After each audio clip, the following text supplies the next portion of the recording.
Hello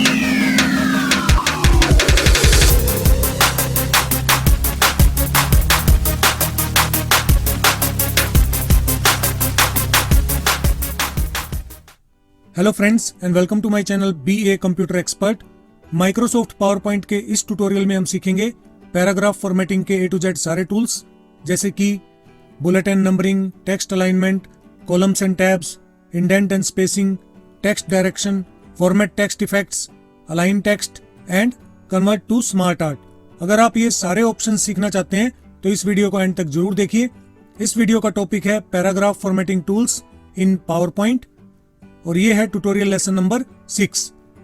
video का practical start करने से पहले आप सभी से एक रिक्वेस्ट है कि अगर आप मेरे चैनल पर पहली बार आए हैं और आपने मेरे चैनल को सब्सक्राइब नहीं किया है तो प्लीज सब्सक्राइब बटन पर क्लिक कर दीजिए और साथ में जो बेल आइकन है उस पर भी क्लिक कर दीजिए, ताकि जब भी मैं कोई नया वीडियो अपलोड करूंगा तो आपको एक नोटिफिकेशन मिल जाएगा और आपसे मेरा कोई भी वीडियो ट्यूटोरियल मिस नहीं होगा। तो चलिए इस वीडियो का टॉपिक शुरू करते हैं। माइक्रोसॉफ्ट पावर पॉइंट ओपन करने के बाद जो आपके पास पहले से ही पेज आता है उसमें यहाँ पर टाइटल लिखने के लिए जगह बनी होती है और यहाँ पर सब टाइटल या कोई पैराग्राफ या कोई लिस्ट बनाने के लिए एक बॉक्स दिया होता है। इन बॉक्सेस को हम कहते हैं टेक्स्ट बॉक्स। और जो हमारे माइक्रोसॉफ्ट पावर पॉइंट में पैराग्राफ फॉर्मेटिंग टूल्स होते हैं वो होम टैब में यहाँ पैराग्राफ वाले ग्रुप में होते हैं, जिसके अंदर बहुत सारे अलग अलग तरह के हमको पैराग्राफ की फॉर्मेटिंग से रिलेटेड टूल्स मिलेंगे। इसमें सबसे पहले हम करेंगे बुलेट एंड नंबरिंग। तो सबसे पहले मैं यहाँ पर टाइटल लिख रहा हूँ कुछ भी, जैसे मैंने यहाँ पर लिख दिया पावर पॉइंट और यहाँ पर मैंने अब एक लिस्ट बनानी है। फॉर एग्जांपल मुझे पावर पॉइंट के बारे में कुछ वर्ड्स लिखने हैं या फिर कोई लाइंस लिखनी है, तो उसके लिए सबसे पहले यहाँ पर ऊपर ऑप्शन आता है बुलेट्स का। तो आप जब इस बुलेट्स वाले बटन पे क्लिक करेंगे तो बुलेट लग जाएगी और अगर आप इसके साइड वाले बटन पे क्लिक करेंगे तो और ऑप्शन खुलेंगे। तो अलग से ऑप्शन खोलने के लिए तो आप इस वाले डॉट वाले बटन पे क्लिक करके इसको ओपन कर सकते हैं। अगर आपको सिंपल यही डॉट वाली बुलेट्स लगानी है तो सबसे पहले उस टेक्स्ट बॉक्स में हम क्लिक करेंगे। क्लिक करने के बाद बुलेट वाले ऑप्शन पे इस पे क्लिक करेंगे तो आप देखेंगे यहाँ पर डॉट लगी है, लेकिन ये डॉट सेंटर में लगी है। अगर आप इसको लेफ्ट साइड में लगाना चाहते हैं, लेफ्ट साइड से स्टार्ट करना चाहते हैं, तो आपको यहाँ पर अलाइनमेंट में अलाइन टेक्स्ट लेफ्ट करना पड़ेगा या कंट्रोल L प्रेस करना पड़ेगा कीबोर्ड में।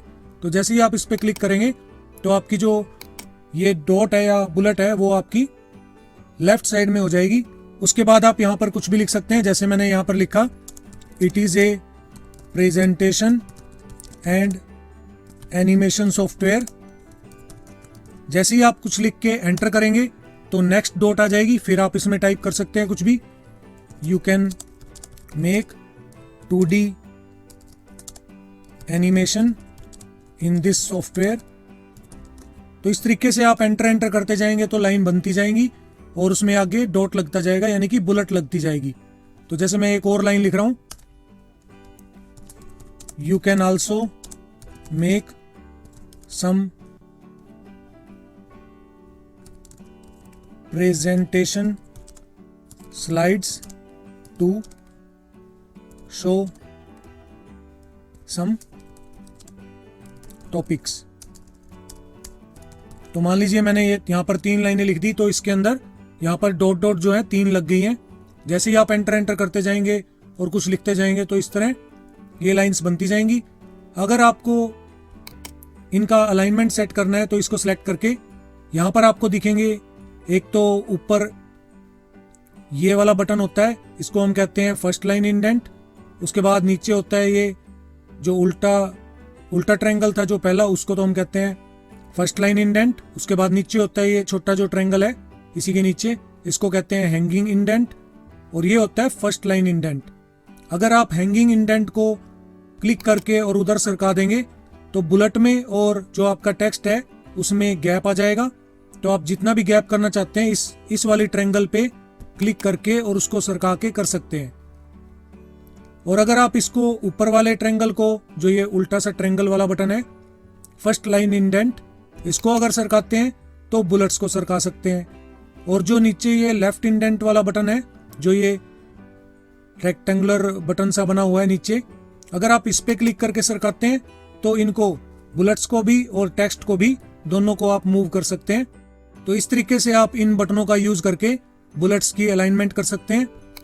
और यही सेम जो बटन्स हैं, first line indent, hanging indent या लेफ्ट इंडेंट, ये नंबरिंग पर भी सेम काम करेंगे। उसके बाद अभी जैसे मैंने इन बुलेट्स को चेंज करना है, तो इसी लिस्ट को सिलेक्ट करके हम यहाँ पर बुलेट के साइड में क्लिक करके कोई भी बुलेट अप्लाई कर सकते हैं।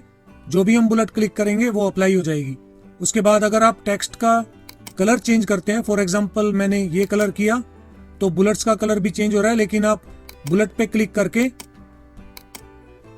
और अलग कलर देंगे तो जिस बुलेट पे आपने क्लिक किया उसका अलग से कलर भी दे सकते हैं। जैसे मैंने इस बुलेट पे क्लिक किया तो इस बुलेट का जो टेक्स्ट होगा वो सिलेक्ट हो जाएगा, फिर आप उसको अलग से कलर दे सकते हैं। तो इस तरीके से आप बुलेट या जो भी इसका टेक्स्ट है उस पर कलर अप्लाई कर सकते हैं। अगर आपको इनका कलर नॉर्मल करना है तो सबको सिलेक्ट करके यहाँ से फ़ॉन्ट कलर में ब्लैक कलर दे देंगे तो ये नॉर्मल हो जाएगा।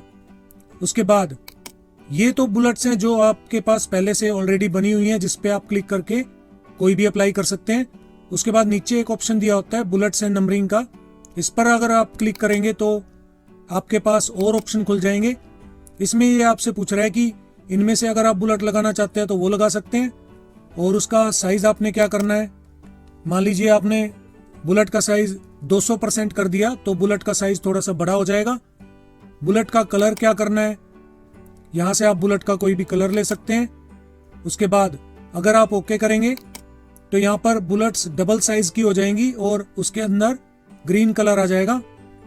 वैसे तो अगर आप फ़ॉन्ट कलर से कलर देते हैं तो उसमें बुलेट का भी और टेक्स्ट का भी सेम कलर आ जाता है, लेकिन अगर आपको सिर्फ बुलेट का कलर अलग करना है तो उसके लिए आपको इस ऑप्शन का यूज करना पड़ेगा, बुलेट एंड नंबरिंग में जाकर, और यहाँ से आपको चेंज करना पड़ेगा वो कलर।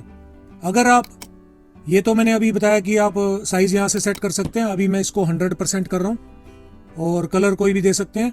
एक यहाँ पर ऑप्शन होता है पिक्चर का, अगर आप पिक्चर पे क्लिक करेंगे तो आपके पास ये स्क्रीन खुलेगी। इस स्क्रीन में आप कहीं पे भी कोई भी जो आपको ये बुलेट दिख रही है उनको यूज कर सकते हैं। कोई भी, फॉर एग्जांपल मैंने ये प्ले वाला बटन जो है इसको सेलेक्ट किया, उसके बाद ओके, और फिर आप देखेंगे कि आपके जो बुलेट्स जहां पर टेक्स्ट लिखा होता है उसके आगे यही वाली पिक्चर या बुलेट लग गई। तो इस तरीके से आप कोई भी अदर बुलेट यूज करना चाहते हैं पिक्चर वाले बटन पे क्लिक करके कर सकते हैं। अगर मान लीजिए आपको कोई बुलेट सर्च करनी है तो ऊपर सर्च टेक्स्ट में आप टाइप कर देंगे, फॉर एग्जांपल मुझे एरो सर्च करनी है तो एरो लिख के मैंने गो पे क्लिक कर दिया, तो जो भी एरो वाली बुलेट होगी वो आपको यहाँ पर दिखा देगा। अगर आप ऑनलाइन इंटरनेट पर सर्च करना चाहते हैं तो आप इस ऑप्शन को ऑन कर सकते हैं, लेकिन उसके लिए आपका कंप्यूटर इंटरनेट से कनेक्ट होना चाहिए। तो माइक्रोसॉफ्ट ऑफिस की जो वेबसाइट होगी वहाँ से ये कुछ बुलेट्स को फैच करके और आपको लिस्ट में यहाँ पर दिखा देगा। और वैसे हम इसमें बिना कुछ लिखे सर्च टेक्स्ट वाले बॉक्स में और गो पे क्लिक करते हैं तो सारी बुलेट्स दिखा देता है। अगर आप कोई फोटो लगाना चाहते हैं बुलेट के तौर पे तो आपको इंपोर्ट वाला यहाँ पर बटन मिल जाता है। इस इंपोर्ट वाले बटन पे क्लिक करके आप कोई भी फोटो सिलेक्ट करेंगे तो वो फोटो, मान लीजिए आपने यहाँ पर कोई भी फोटो सिलेक्ट की, फॉर एग्जांपल मैंने ये फोटो सिलेक्ट की, फिर उसके बाद ऐड, तो वो फोटो यहाँ पर आ जाएगी। और इस फोटो को क्लिक करके जब आप ओके करेंगे और फिर ओके, तो वो फोटो बुलेट के साइज जितनी छोटी हो जाएगी और यहाँ पर सेट हो जाएगी। तो अगर आप किसी पिक्चर को बुलेट की तरह यहाँ पर यूज करना चाहते हैं तो वो भी कर सकते हैं। उसके बाद नेक्स्ट ऑप्शन है इसके अंदर, बुलेट एंड नंबरिंग में हम जाएंगे। उसके बाद कस्टमाइज का ऑप्शन है, यहाँ पर कस्टमाइज वाले बटन पे अगर हम क्लिक करते हैं तो हमारे पास ये स्क्रीन आएगी।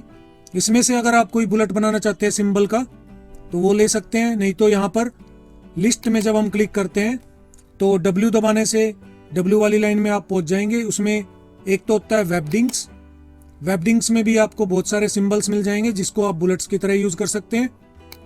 या फिर आप विंडिंग्स में भी जा सकते हैं, विंडिंग्स, इसमें भी आपको बहुत सारे सिंबल मिलेंगे, विंडिंग्स 2 या फिर विंडिंग्स 3। तो अगर आप इनमें से कोई सिंबल जो है बुलेट के तौर पे यूज करना चाहते हैं तो वो यूज कर सकते हैं। जैसे मैं ये हार्ट का सिंबल है, इसको बुलेट के तौर पे यूज करके दिखा रहा हूँ आपको। तो इस पे मैंने क्लिक किया, उसके बाद मैंने ओके कर दिया। ओके करने के बाद यहाँ से मैंने इसका कलर रेड कर दिया और फिर मैंने कर दिया ओके। तो आप देखेंगे कि जो भी आपने टेक्स्ट लिखा है उसके सामने बुलेट जो है उसी सिंबल की लग गई। तो इस तरीके से जब आप यहाँ पर बुलेट अप्लाई करते हैं वो तो पहले से बनी बनाई है, लेकिन अगर आप बुलेट एंड नंबरिंग वाले ऑप्शन पे क्लिक करेंगे तो आपके पास ये वाले 4 ऑप्शन आएंगे जिसमें आप उसका बुलेट का साइज सेट कर सकते हैं परसेंटेज में, उसका कलर सेट कर सकते हैं, अगर पिक्चर को बुलेट के तौर पे लगाना है तो वो लगा सकते हैं। कस्टमाइज से आप किसी भी सिंबल को एज ए बुलेट यूज कर सकते हैं। उसके बाद इन सभी में अगर मान लो आपने किसी में कुछ चेंजिंग कर दी, फॉर एग्जांपल आपने यहाँ पे 200 कर दिया और यहाँ पर कलर कोई और कर दिया, फॉर एग्जांपल ये कर दिया, फिर मैंने कर दिया ओके। और अब आप उसमें जाकर for example bullet and numbering में आपने यहाँ से पिक्चर लिया, फॉर एग्जांपल ये रीसेट वाला बटन किस लिए यूज होता है, जब आप बुलेट में कुछ चेंजिंग कर देते हैं। जैसे मान लीजिए आपने पिक्चर में से कोई फोटो बुलेट के तौर पर लगा दी, ठीक है, तो पिक्चर में आपका बुलेट एंड नंबरिंग में रीसेट वाला ऑप्शन हाईलाइट नहीं होगा। इसके लिए आपको किसी और बुलेट पे क्लिक करके फिर कस्टमाइज में जाकर आपको वो बुलेट लगानी पड़ेगी, तो आपका ये रीसेट वाला ऑप्शन हाईलाइट होगा।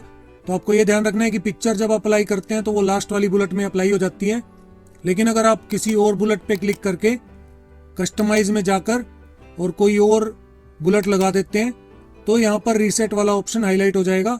अब जैसे मैं इसको ओके कर रहा हूँ तो ये बुलेट तो अप्लाई होगी, लेकिन अगर आप चाहते हैं कि जैसे पहले थी बुलेट्स वैसे हो जाएं तो उसके लिए आपको उसी टाइम रीसेट करना पड़ेगा। फॉर एग्जांपल मैं कस्टमाइज में जाकर ये वाली बुलेट लगा रहा हूँ और अभी आपको लगता है कि नहीं मुझे ये वाली बुलेट नहीं चाहिए, जैसे पहले मेरी प्री डिफाइंड बुलेट्स थी वैसे ही ये रहे, तो उसके लिए आपको रीसेट पे क्लिक करना पड़ेगा। रीसेट पे क्लिक करने से आपकी जो पहले बुलेट्स थी वैसे के वैसे आ जाएंगी और फिर ओके करने से वो अप्लाई होगी। अगर आप बुलेट को हटाना चाहते हैं तो उसके लिए आपको नन वाले बटन पे क्लिक करना पड़ेगा। नन पे क्लिक करते ही आपकी जो यहाँ पर बुलेट्स लगी हुई थी वो हट जाएंगी। इसी तरीके से आप नंबरिंग भी अप्लाई कर सकते हैं। नंबरिंग का यहाँ पर जो बटन दिया हुआ है इस पे क्लिक करने से 1 2 3 ऑटोमेटिक लग जाता है, और इनमें से अगर कोई आप अप्लाई करना चाहते हैं वो कर सकते हैं। क्योंकि मैंने बुलेट एंड नंबरिंग में इस वाले ऑप्शन में क्लिक करके और कुछ सेटिंग की थी तो वही सेटिंग इस पे अभी अप्लाई है। तो ये वाला जो बटन है बुलेट एंड नंबरिंग का और जो यहाँ पर बुलेट वाले में दिया हुआ है ये दोनों सेम है, बस इसमें आपके पास वो नंबरिंग वाला ऑप्शन खुल जाता है। जैसे कि मैं इनमें से कुछ अप्लाई कर सकता हूँ, ये तो सिंपल है, लेकिन बुलेट एंड नंबरिंग में क्लिक करेंगे जब तो यहाँ पर आपको वही वाले ऑप्शंस मिल जाएंगे। इसमें वो पिक्चर और जो कस्टमाइज वाला बटन था जो इसमें बुलेटेड में दिखा रहा था वो यहाँ पर अवेलेबल नहीं होगा। आपको यहाँ पर स्टार्ट एट वाला बटन दिखेगा, ऑप्शन दिखेगा। इसमें मैंने मान लो 100% कर दिया बुलेट का साइज और कलर फॉर एग्जांपल मैंने ये मैरून कलर ले लिया, और उसके बाद स्टार्ट एट का मतलब होता है अभी फिलहाल ये 1 2 3 से स्टार्ट हो रहा है, 1 से स्टार्ट हो रहा है, यानी कि अगर मैं यहाँ से कर देता हूँ 3 4 तो जैसे कि आप देख सकते हैं नंबरिंग 4 से स्टार्ट होगी, और इसको मैंने कर दिया ओके।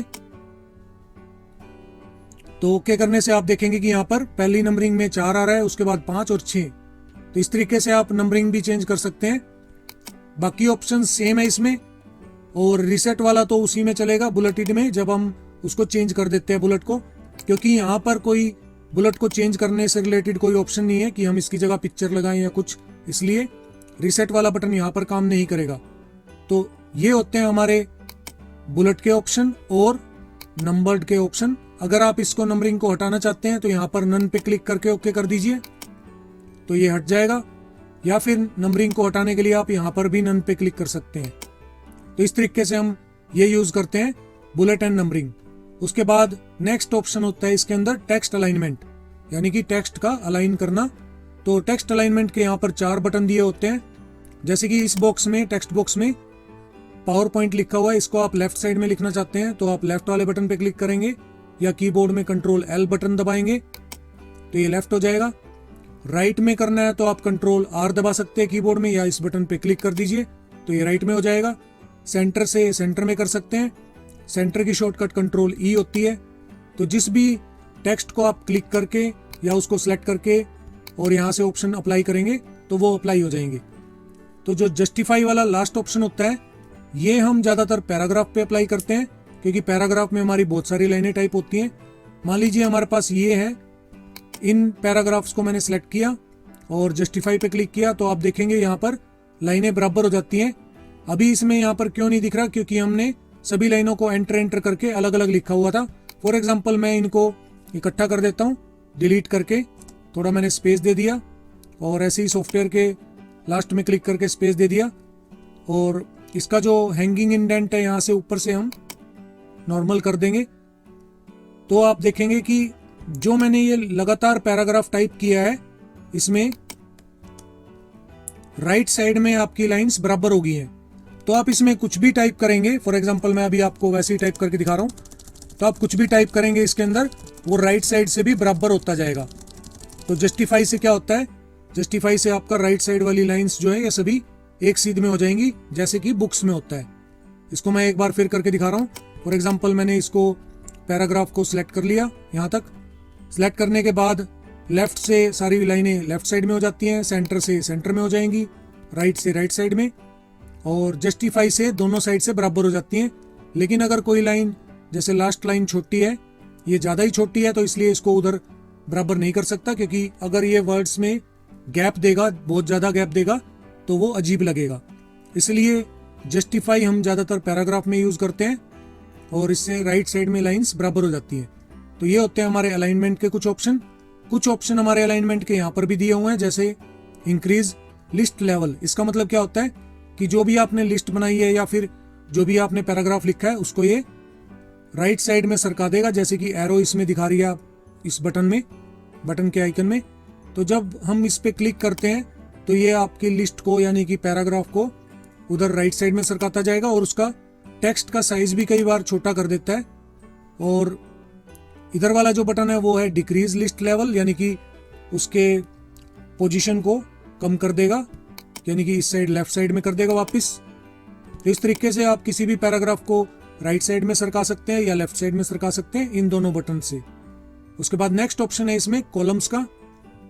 अगर आप किसी पैराग्राफ को 2-2, 3-3 कॉलम्स में लिखना चाहते हैं, तो उसके लिए हम यहाँ पर क्लिक करके 2 या 3 कॉलम्स यहाँ से कर सकते हैं। जैसे मैंने 3 कॉलम्स कर दिया, तो आप देखेंगे कि आपका जो पैराग्राफ है वो 3 कॉलम्स में डिवाइड हो जाएगा। अभी आपको ये दिख नहीं रहा, इसलिए मैं इसको एक बार पैराग्राफ को सिलेक्ट करके डिलीट कर रहा हूँ। अब अगर आप टाइप करेंगे इसके अंदर, तो आपको दिखेगा कि ये एक पैराग्राफ है, उसके बाद ये दूसरा पैराग्राफ हो गया, फिर तीसरा। इसमें आपको पता कैसे चलेगा, जब आप इसका साइज बड़ा कर देंगे या इसकी सेटिंग करेंगे, क्योंकि अभी जो टेक्स्ट है हमारा वो ऑटोमेटिक फिट आ रहा है इसके अंदर, और जब हम इसकी सेटिंग करेंगे कॉलम्स की, तब आपको ये अलग अलग दिखेंगे। अभी कॉलम्स के बीच में गैप नहीं है, इसलिए हो सकता है कि शायद ये ऐसे दिखा रहा हो। तो इसकी सेटिंग करने के लिए हम जाते हैं यहाँ पर कॉलम्स में, मोर कॉलम्स में। तो मोर कॉलम्स में क्लिक करने के बाद आपके पास ये एक स्क्रीन आएगी। इसमें यहाँ पर स्पेसिंग अभी 0 है, इसीलिए आपके जो कॉलम्स हैं उनमें गैप नहीं दिखा रहा।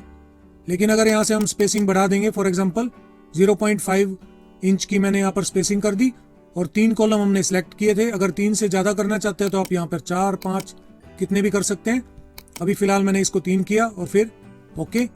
तो आप देखेंगे कि अब कॉलम्स सही दिख रहे हैं। इन कॉलम्स में ½ इंच का गैप आ रहा है, जैसे कि ये जो पैराग्राफ है हमारा ये अलग आ रहा है और ये वाला पैराग्राफ अलग आ रहा है, और इन दोनों के बीच में ½ इंच का स्पेस है। 0.5 इंच का मतलब ½ इंच। तो इस तरीके से आप अलग अलग कॉलम्स बनाकर भी पैराग्राफ लिख सकते हैं। ये हम कब यूज करते हैं, या तो आप यहाँ पर कोई पैराग्राफ लिख सकते हैं, जैसे बेसिक कोर्स के बारे में, और यहाँ पर DTP कोर्स के बारे में, अलग अलग मतलब टॉपिक्स यहाँ पर टाइप कर सकते हैं। और वैसे अगर आप यहाँ पर लिस्ट दिखाना चाहें तो लिस्ट भी दिखा सकते हैं, जैसे बेसिक कोर्स की जो भी पॉइंट्स है, टॉपिक हैं, वो यहाँ पर लिस्ट में दिखा सकते हैं। और सेकंड कॉलम में जो आपका एडवांस कोर्स है उसके लिस्ट, उसके कंटेंट्स के पॉइंट्स बना सकते हैं। तो इस तरीके से आप इसको कॉलम्स को यूज कर सकते हैं। अगर आप इनको नॉर्मल करना चाहते हैं तो सिलेक्ट करके और यहाँ से कॉलम 1 कर देंगे सबका, 1 कॉलम वाले ऑप्शन पे क्लिक करके, तो इन सबका कॉलम 1 बन जाएगा, यानी कि ये एक पर्टिकुलर बॉक्स में सेट हो जाएगा। तो अगर आपको कॉलम यूज करने हैं तो इस तरह कितने भी नंबर ऑफ कॉलम्स यूज कर सकते हैं, और उनकी सेटिंग करने के लिए मोर कॉलम्स में यहाँ पर कॉलम, नंबर ऑफ कॉलम्स और यहाँ पर स्पेसिंग देके अप्लाई कर सकते हैं। तो ये होता है हमारा कॉलम्स वाला टॉपिक। उसके बाद ऊपर आपको ऑप्शन मिल जाएगा। अब हम करेंगे लाइन स्पेसिंग के बारे में या फिर उसके इंडेंट के बारे में। तो सबसे पहले हम इसमें लाइन स्पेसिंग कर रहे हैं। लाइन स्पेसिंग में जो आपने पैराग्राफ सेलेक्ट किया हुआ है उसमें आपने कितने लाइनों जितना गैप देना है। तो जैसे फॉर एग्जांपल मैं 2 पर क्लिक कर रहा हूँ, 2.0। 2.0 का मतलब क्या है कि हमारे पैराग्राफ में जो लाइंस हैं उनमें एक लाइन 2 लाइन जितना स्पेस यूज करेगी। तो 2 का मतलब है एक लाइन 2 लाइन जितना स्पेस यूज करेगी। आप देख सकते हैं कि इनमें गैप आ गया।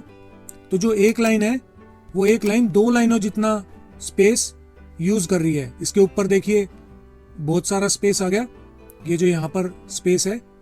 तो इस तरीके से आप पैराग्राफ में लाइनों में स्पेस दे सकते हैं या कम कर सकते हैं। अगर आप 1 कर देंगे तो ये नॉर्मल हो जाएगा, ये मतलब फिट हो जाता है बॉक्स के हिसाब से। तो उसके ऑप्शंस आगे आएंगे। तो यहाँ पे लाइन स्पेसिंग आप इनमें से कोई भी कितने भी लाइन स्पेसिंग अप्लाई कर सकते हैं। इसके जो एक्स्ट्रा ऑप्शंस हैं और एडवांस ऑप्शंस हैं वो आप लाइन स्पेसिंग ऑप्शंस में क्लिक करके ओपन कर सकते हैं। जब आप इसको ओपन करेंगे तो आपके पास ये स्क्रीन आएगी। इसमें आपने लेफ्ट, सेंटर, राइट जस्टिफाई तो पहले किया हुआ है, जो हमने यहाँ पर लेफ्ट, सेंटर, राइट जस्टिफाई वाले ऑप्शन से किया था। अगर आप इसमें डिस्ट्रीब्यूट कर देते हैं तो क्या फर्क पड़ेगा। अभी अगर आप जस्टिफाइड करके ओके कर रहे हैं तो यहाँ पर लाइनें चारों तरफ बराबर हैं, बस जो लास्ट वाली लाइन है वो यहाँ पर राइट साइड तक बराबर नहीं है। अगर आप इसमें लाइन स्पेसिंग ऑप्शंस में डिस्ट्रीब्यूटेड कर देंगे तो इससे क्या होगा, जो लास्ट वाली लाइन भी थी उसको भी ये फोर्सफुली यानी कि धक्के से राइट साइड तक बराबर कर देगा। तो डिस्ट्रीब्यूटेड में कोई लाइन अगर हद से ज्यादा छोटी है उसमें भी ये वर्ड्स में गैप देके, वर्ड में स्पेस देके और यहाँ तक राइट साइड तक बराबर कर देता है। तो हम जब लाइन स्पेसिंग ऑप्शंस पे क्लिक करते हैं तो डिस्ट्रीब्यूटेड वाला ऑप्शन यहाँ पर थोड़ा सा अलग दिया हुआ है, एक्स्ट्रा है, तो ये इसलिए होता है। उसके बाद है बिफोर पैराग्राफ या बिफोर टेक्स्ट। तो टेक्स्ट से पहले कितना आपने गैप देना है। तो यहाँ पर ये डबल कोमे लगे हुए हैं, इन्वर्टेड कोमास, इसका मतलब है इंच। तो ये बता रहा है कि आप 0 से 56 इंच तक इसमें वैल्यू फिल कर सकते हैं। फॉर एग्जांपल मैंने इसमें कर दिया 1 इंच, उसके बाद ओके। तो आप देखेंगे कि पैराग्राफ के साइड में 1 इंच का गैप आ जाएगा।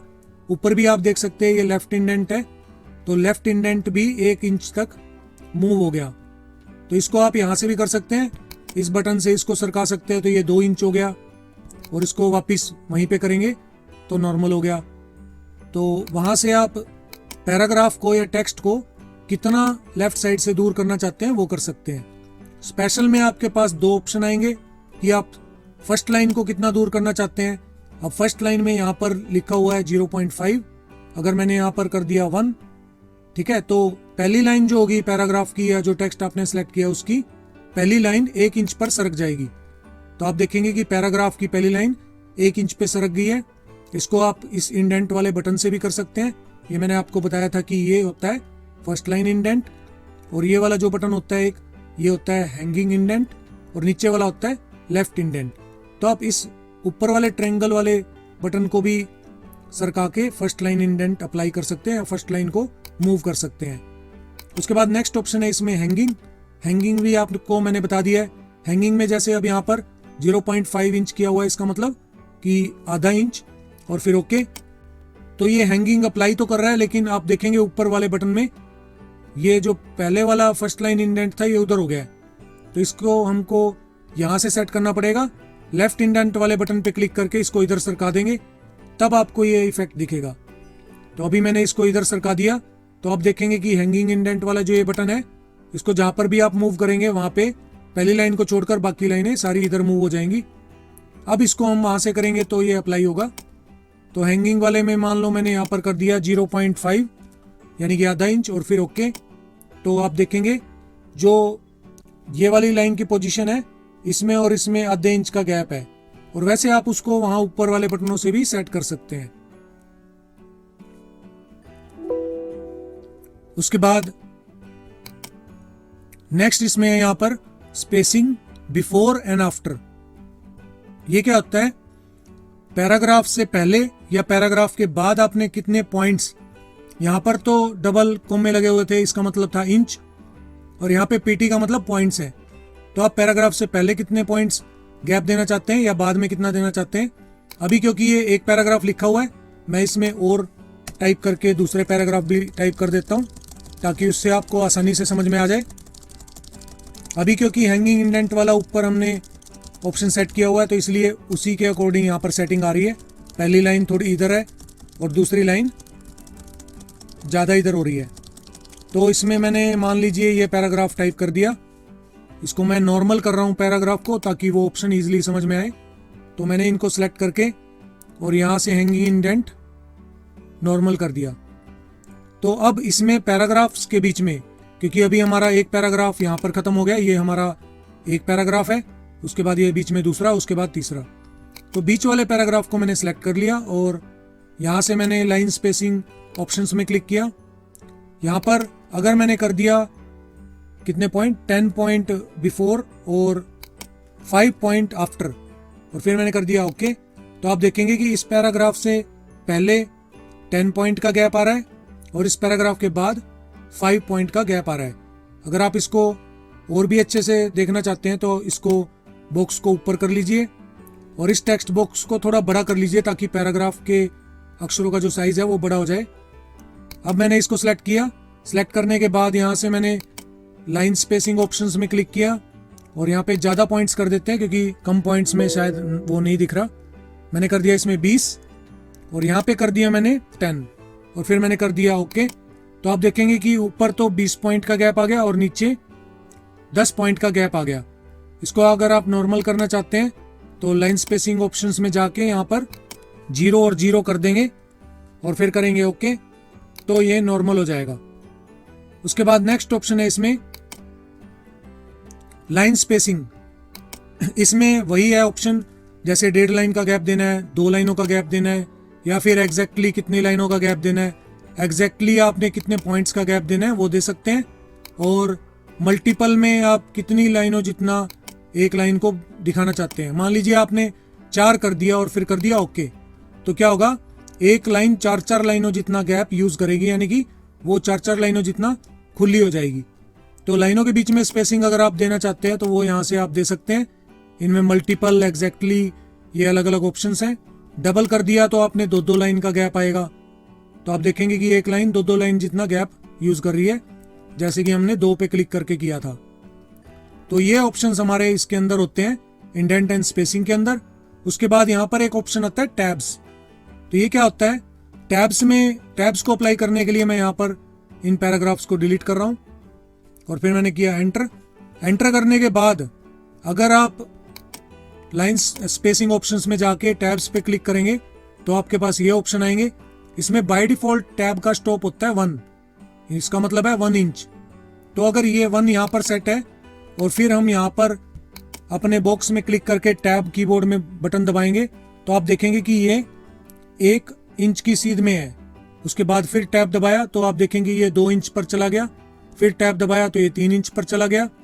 तो 1-1 इंच का मतलब क्या है कि जब भी आप कीबोर्ड में टैब बटन दबाएंगे तो ये 1-1 इंच पे मूव करेगा। अगर आप इसको लाइन एंड स्पेसिंग में टैब्स में जाके यहाँ पर कर देते हैं 2 इंच और फिर कर दिया ओके, फिर ओके, तो आप देखेंगे कि यहाँ पर जब आप टैब बटन दबाएंगे तो ये 2 की सीध में जाएगा, जैसे कि आप देख सकते हैं अब ये 2 की सीध में है। उसके बाद फिर टैब बटन दबाएंगे तो ये 4 पे जाएगा। इस तरीके से इसमें टैब जो है 2 इंच पर सेट हो गया। ये तो है बाय डिफॉल्ट। अगर आप इसमें अलग अलग टैब सेट करना चाहते हैं तो उसके लिए आपको यहाँ तो टैब स्टॉप पोजीशन में लिखना पड़ेगा। जैसे मान लीजिए लेफ्ट, सेंटर, राइट और डेसिमल, ये अलग अलग तरह के इसके अलाइनमेंट है कि आप लेफ्ट साइड से लिखना चाहते हैं, सेंटर से, राइट साइड से, या अगर आपकी कोई टर्म जो है वो डेसिमल वाली है तो मैं इसमें ये टैब सेट करके दिखा रहा हूँ। जैसे मान लीजिए पहला टैब आपने 1 पे सेट किया, लेफ्ट साइड वाला, उसके बाद फिर आपने सेट किया 2, सेंटर वाला। तो जब आप 2 लिखते हैं ऊपर तो ये 2 इंच पे सेट होता है, और फिर मैंने लिखा 3 पे, राइट साइड वाला अलाइनमेंट कर दिया इसका और सेट, तो 3 इंच पे राइट वाला अलाइनमेंट सेट हो गया तो राइट साइड से लिखा जाएगा। और 5 पे मैंने अप्लाई कर दिया डेसिमल, यानी कि मैं कोई डेसिमल अगर पॉइंट लगाऊंगा, नंबरिंग लिखूंगा, तो उसमें वो पॉइंट 5 इंच पे आएगा।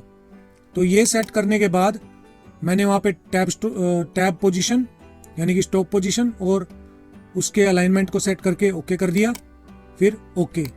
ऐसा करने से आप देखेंगे कि ऊपर यहाँ पर कुछ सिंबल्स लग जाएंगे।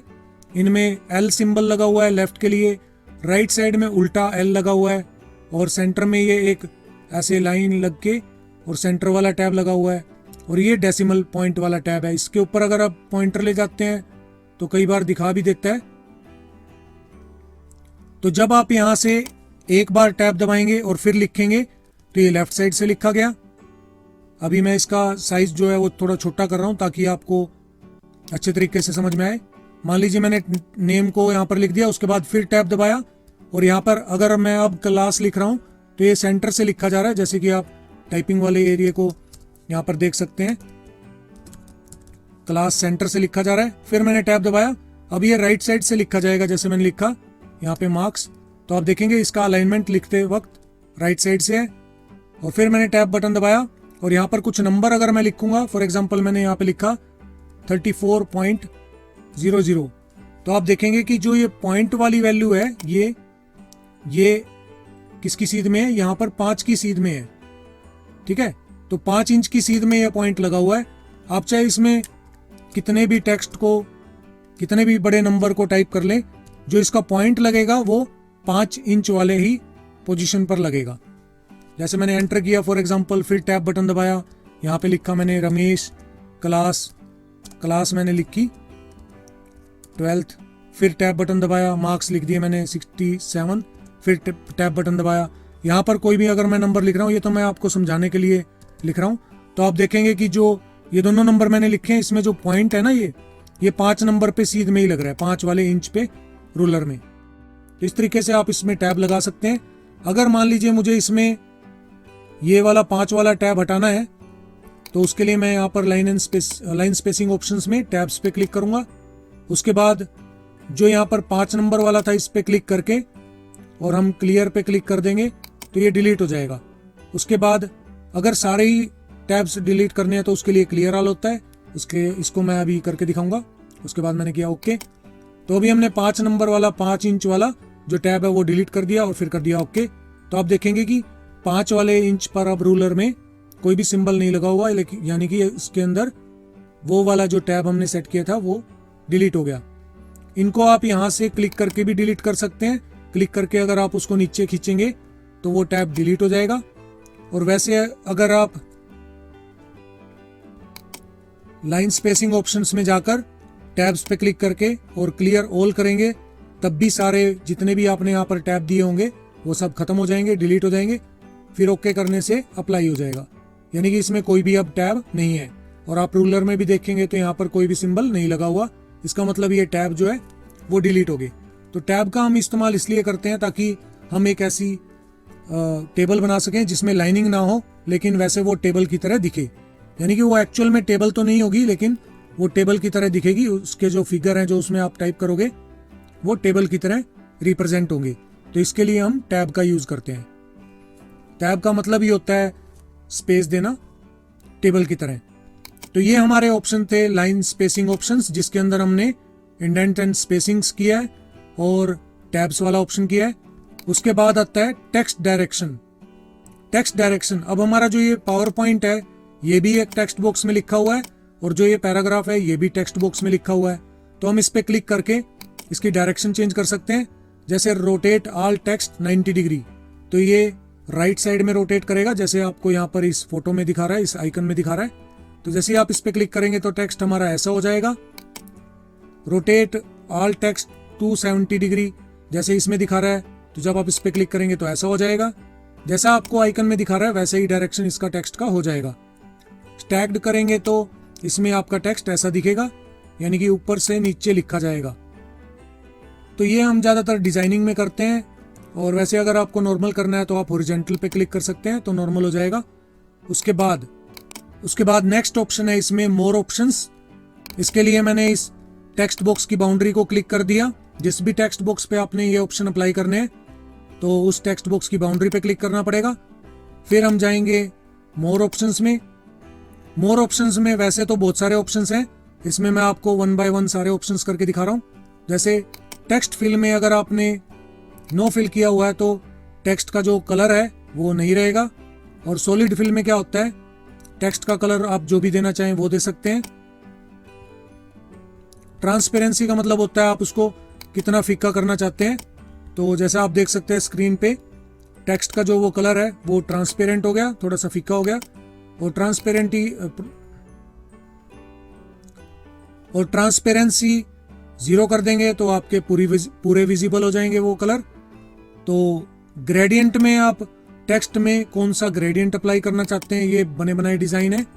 वैसे ये ऑप्शन मैं आपको पहले भी बता चुका हूँ दूसरे ट्यूटोरियल्स में, लेकिन आप इसमें अप्लाई करके देख सकते हैं।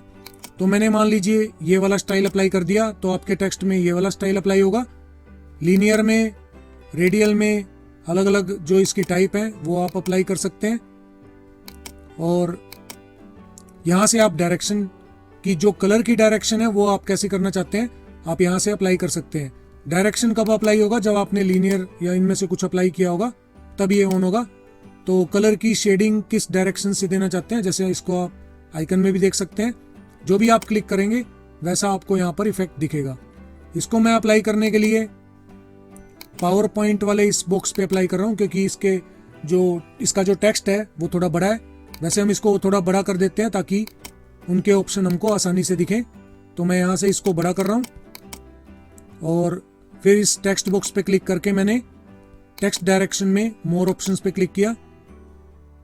अब अगर आप टेक्स्ट फिल में जाकर देखेंगे तो ग्रेडियंट में जब आप ऑप्शन ये अप्लाई करते हैं तो देखिए डायरेक्शन मैं चेंज कर रहा हूँ ये वाली। तो आप देखेंगे जैसा मैं क्लिक कर रहा हूँ वैसे ही उसके अंदर फिल हो रहा है। तो यहाँ पर पावर पॉइंट में वैसे ही दिख रहा है। और वैसे आप एंगल यहाँ से भी चेंज कर सकते हैं, जैसा इसको कम ज़्यादा करेंगे वैसा वैसा आपके वहाँ पे देखो अभी ये रेड कलर यहाँ पर आ गया और ब्लू कलर यहाँ पर है। और इसको बढ़ा रहे हैं हम तो अब रेड कलर यहाँ पर आ गया और ब्लू कलर यहाँ पर आ गया। तो इस तरीके से आप इसमें देख सकते हैं। और ये भी मैंने आपको एक ट्यूटोरियल में बताया था कि ग्रेडियंट स्टॉप क्या होता है। अगर आप इसको देखना चाहते हैं तो मैंने उस वीडियो का लिंक ऊपर दिया हुआ है, तो आप उस पर क्लिक करके और वो वीडियो देख सकते हैं। आउटलाइन में क्या होता है, आप इसके अंदर जो टेक्स्ट लिखा हुआ है उसकी लाइनिंग कैसी करना चाहते हैं, बाहर की लाइन। तो आउटलाइन में नो लाइन किया हुआ तो यहाँ पर कोई लाइन नहीं आ रही पावर पॉइंट के ऊपर। अगर आप सॉलिड लाइन लगाना चाहते हैं तो वो लाइन लगा सकते हैं। कलर फॉर एग्जांपल मैंने येलो कलर ले लिया तो आप देखेंगे कि आपके इस टेक्स्ट में जो बाहर की आउटलाइन है वो येलो कलर की आ गई। ट्रांसपेरेंसी आप कितनी भी कर सकते हैं। ग्रेडियंट करेंगे तो आप ग्रेडियंट वाली लाइन लगा सकते हैं। तो इसमें ऑप्शन अलग आएंगे, जैसे मैंने ये वाला कलरफुल ग्रेडियंट लगा दिया तो उसकी आउटलाइन में वही ग्रेडियंट अप्लाई होगा। तो इस तरीके से आप यूज कर सकते हैं इसको। और ये वाले ऑप्शन मैं पहले बता चुका हूँ इसलिए मैं दोबारा नहीं बता रहा। आउटलाइन स्टाइल में आप इसकी लाइन की विड्थ कितनी करना चाहते हैं वो कर सकते हैं। जैसे मैं इसकी लाइन की मोटाई बढ़ा दूंगा तो आप वहां पर देखेंगे तो आप इसकी आउटलाइन की जो मोटाई है वो बढ़ गई है। उसके बाद ये इसका स्टाइल होता है, डबल लाइनिंग लगानी है, ठीक है, या फिर आपने डॉट डॉट वाली लाइन लगानी है। तो जैसे भी आप लाइनिंग यहाँ से सिलेक्ट करेंगे वो आपके वहाँ पर टेक्स्ट पर अप्लाई हो जाएगा। इसमें अलग अलग ये ऑप्शन है। स्क्वायर आपने अप्लाई करना है, कैप टाइप क्या होता है, जो आपकी लाइनिंग का टिप होता है उसको राउंड करना है या कैसा करना है वो आप यहाँ से कर सकते हैं। ज्वाइन टाइप क्या है, जो आपकी लाइनिंग होती है उसको आपने उभरा हुआ दिखाना है या धसा हुआ दिखाना है, इस तरह के ऑप्शंस हैं इसके अंदर। तो अगर आप कोई एरो लगाते हैं तो एरो की सेटिंग है ये। अगर मान लीजिए कोई आपने एरो वाली शेप ले रखी है तो ये शेप में अप्लाई होंगे। उसके बाद है शेडो में आप इसकी क्या शेडो करना चाहते हैं वो यहाँ से अप्लाई कर सकते हैं। फॉर एग्जाम्पल मैं ये शेडो अप्लाई कर रहा हूँ, ये मैंने शेडो अप्लाई कर दी। उसके बाद शेडो का कलर कैसा करना है मैंने कर दिया रेड, तो आप देखेंगे वहां पर रेड कलर की शेडो आ गई। अगर मैंने इसको कर दिया ऑरेंज तो ऑरेंज कलर की शेडो आ जाएगी। शेडो की ट्रांसपेरेंसी यानी कि फीका कितना करना है, शेडो का साइज कितना करना है वो कर सकते हैं। आप देखेंगे वहां पर साइज बड़ा हो गया। तो ये कुछ सेटिंग है जिसमें आप आगे पीछे सरकाकर और इनके ऑप्शंस को अप्लाई कर सकते हैं। 3D फॉर्मेट में ये 3D की तरह कैसे बनाना है और उसकी विड्थ कितनी करनी है, तो ये 3D की तरह बन जाएगा। फिर आप इसमें से भी कोई स्टाइल ले सकते हैं, जैसे आपको ऐसा करके दिखाना है तो आप देखेंगे कि अब पावर पॉइंट का जो स्टाइल है वो इस तरीके के मटेरियल का बन गया। लाइटनिंग आपने कहाँ से करनी है, तो आप जो भी इसमें से ऑप्शन सेलेक्ट करेंगे वैसा वैसा हमारे यहाँ पर अप्लाई होता हुआ दिखेगा। अगर आप रीसेट कर देते हैं तो जैसे पहले था ये वाले सारे ऑप्शन रीसेट हो जाएंगे। शेडो में भी अगर आप सेटिंग दोबारा से सेम कर देंगे पहले जैसी तो वो पहले जैसा हो जाएगा। 3D रोटेशन में आप कितना उसको घुमाना चाहते हैं वो घुमा सकते हैं। जैसे अब देखेंगे मैं इस बटन पे क्लिक कर रहा हूं तो पावर पॉइंट घूम रहा है, जो टेक्स्ट है वो रोटेट हो रहा है। तो आप कितना भी इसमें से रोटेट करना चाहें कर सकते हैं। ये मैं एक एक ऑप्शन नहीं बता रहा क्योंकि सभी ऑप्शंस में आपको कम ज्यादा करना है या स्लाइड करके सरकाना है। एक ये टेक्स्ट बॉक्स वाला ऑप्शन है, ये थोड़ा अलग है। टेक्स्ट बॉक्स में जो हमने ये बॉक्स सेलेक्ट किया है टेक्स्ट वाला, इसका सबसे पहला ऑप्शन आता है इसमें टेक्स्ट लेआउट। टेक्स्ट लेआउट का मतलब है वर्टिकल अलाइनमेंट में, मिडल में आप लिखना चाहते हैं, टॉप में लिखना चाहते हैं। जैसे कि आप देखेंगे ये टॉप में चला गया अब, और बॉटम में लिखना चाहते हैं यानी कि बॉक्स के नीचे आ जाएगा टेक्स्ट। टेक्स्ट डायरेक्शन में भी आप वही कर सकते हैं जो अभी हमने टेक्स्ट डायरेक्शन के ऑप्शन किए थे कि आप इसको ऐसा रोटेट करना चाहते हैं या कैसे इनमें से ऑप्शन अप्लाई करना चाहते हैं, ये पहले हमने कर लिए हैं। उसके बाद आते हैं ऑटो फिट वाले 3 ऑप्शन। ये ऑप्शन मैं आपको बताता हूँ कि पैराग्राफ पे अप्लाई होते हैं मोस्टली। ये कैसे करेंगे, मान लीजिए आपका ये जो पैराग्राफ है, अगर आप इसको टेक्स्ट को सिलेक्ट करके इसका साइज बड़ा करते हैं तो ये ऑटोमेटिकली फिट हो जाता है उसके अंदर। अगर आप चाहते हैं इसमें ऑप्शन चेंज करना तो उसके लिए आपको मोर ऑप्शंस में जाकर, और इन ऑप्शंस में यहाँ पर ऑप्शन दिए होते हैं do not fit, do not auto fit. अगर आप डू नॉट ऑटो फिट करेंगे तो इस टेक्स्ट का साइज जितना बड़ा करोगे ये बॉक्स से बाहर निकल जाएगा। और अगर आप इसमें करोगे स्ट्रिंग टेक्स्ट ऑन ओवरफ्लो, यानी कि अगर टेक्स्ट ओवरफ्लो हो जाता है यानी कि आपके टेक्स्ट बॉक्स से बाहर निकल जाता है तो ये उसको छोटा श्रिंक करके और उसके अंदर ही रखेगा। तो अगर आप ये ऑप्शन क्लिक करते हैं तो आप इसमें बॉक्स में कितना भी टेक्स्ट टाइप कीजिए, वैसे जब भी वो बाहर निकलने की ओवरफ्लो में सिचुएशन में आएगा तो ऑटोमेटिकली श्रिंक होके उस बॉक्स के अंदर फिट हो जाएगा। और अगर आप करेंगे resize shape to fit text, इससे क्या होगा, अगर आपने टेक्स्ट का साइज बड़ा कर रखा है तो जो ये टेक्स्ट बॉक्स की शेप है ये ऑटोमेटिक बड़ी हो जाएगी। अगर आप इस ऑप्शन को क्लिक कर रहे हैं तो आप देखेंगे कि अभी आपका बॉक्स जो है नीचे तक बड़ा हो गया और आपका टेक्स्ट तो आपने बड़ा किया था इसमें फ़ॉन्ट वाले साइज से।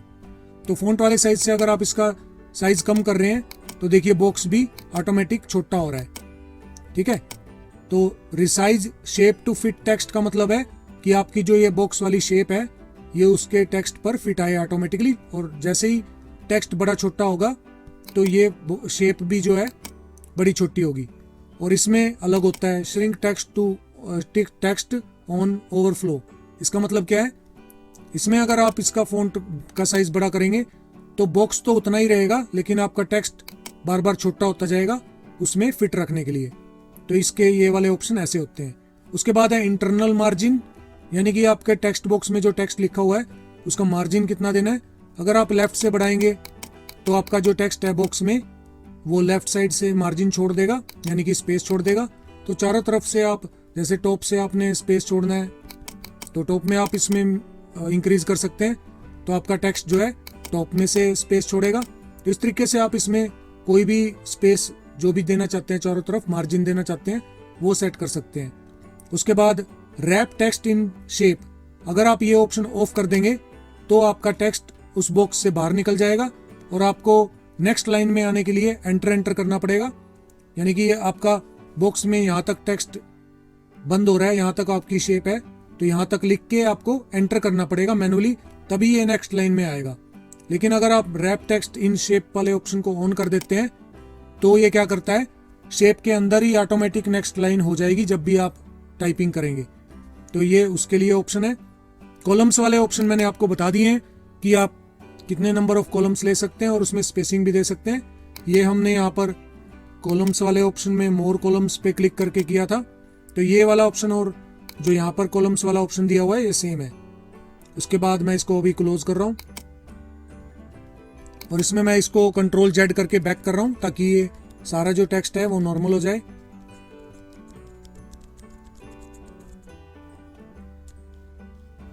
अभी इसको हम कंट्रोल जेड और नहीं कर पा रहे क्योंकि इसके अंदर हमने बहुत सारी एडिटिंग कर दी। उसके लिए आपको क्या करना है, यहाँ पर रीसेट का एक बटन दिया होता है, आप इस पर क्लिक करेंगे तो ये वापस नॉर्मल हो जाएगा जैसे कि पहले था, जैसे हमने स्टार्टिंग में टेक्स्ट टाइप किया था। तो अगर Ctrl+Z करने से वो बैक ना हो और आपको पूरी स्लाइड्स को नॉर्मल करना हो तो उसके लिए आप रीसेट वाले बटन पे क्लिक कर सकते हैं। उसके बाद नेक्स्ट ऑप्शन आता है इसके अंदर अलाइन टेक्स्ट। अलाइन टेक्स्ट में टॉप करेंगे तो टॉप में लिखा जाएगा टेक्स्ट बॉक्स के, मिडल में करेंगे तो मिडल में लिखा जाएगा, बॉटम करेंगे तो बॉटम। मोर ऑप्शंस में आपके वही ऑप्शंस आएंगे जो मैं आपको करवा चुका हूं, जो मैं आपको सिखा चुका हूं। उसके बाद नेक्स्ट आता है कन्वर्ट टू स्मार्ट आर्ट।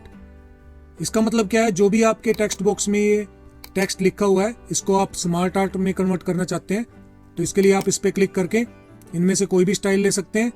जो भी आप स्टाइल लेंगे वैसा ही आपको यहाँ पर नीचे दिखेगा। फॉर एग्जाम्पल मैंने इसको ये वाला स्टाइल दे दिया।